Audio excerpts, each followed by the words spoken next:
Okay, so Joe Ciampa, dietitian and trainer, coming at you with another video on bench press. So Josh is going to be helping me out again, and what we're going to do is go through the mechanics of the bench press. All right, so first things first is when you're getting into the bench, you're going to go seated. Just make sure that you do not hit your head. So be mindful of where you're at.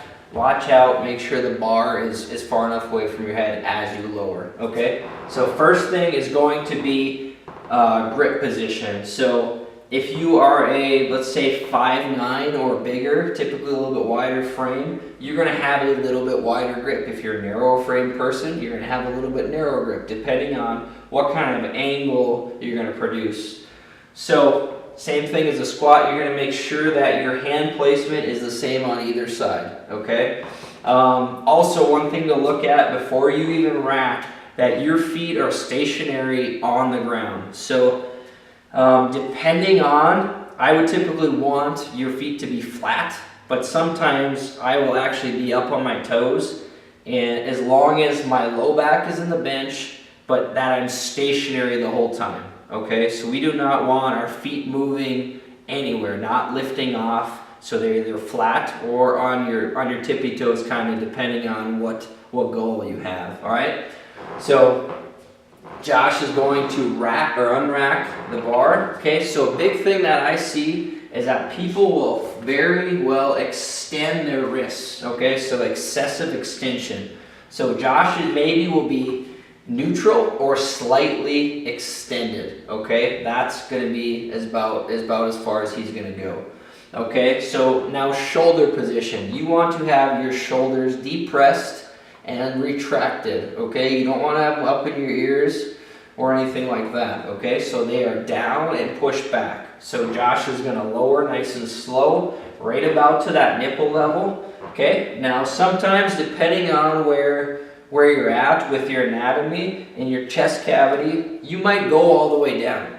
Some people might be an inch or two away from their chest. It is not a fast rule that you have to touch your chest, okay? Maybe in competition, sure, but with what we're doing, we're trying to optimize the bench press and take stress away from those shoulders. So depending on your anatomy, you may or may not go all the way down. Okay, so come back up. So another thing to look at is where your elbow plate is placed, or elbows are placed. So as Josh goes down, he is probably 40 degrees here. So sometimes we will have you potentially flail your elbows a little bit, but never above a 90. Okay, so we're going to be 80, probably even down to probably 20 degrees. That's going to be where you're going to go down in that plane of movement. Okay. So if you're bench pressing really wide right now and you may have some shoulder issues, we're going to actually not suggest that. So depending on how good your shoulder blades move, that is kind of contingent on how far you can have your elbows out. So if the shoulder blades move very well, you can tend to have a little bit more flare in your elbow.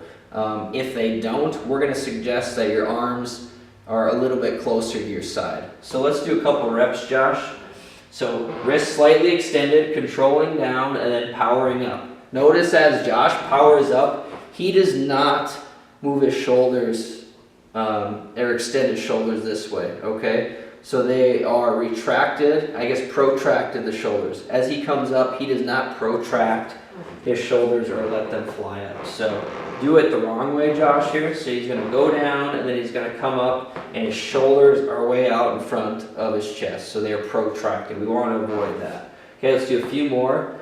And typically what we're gonna suggest is that you do not take a little bit of a rest in between each rep. So he's gonna power up, control down, power up, control down, power up, control down. And that's the bench press.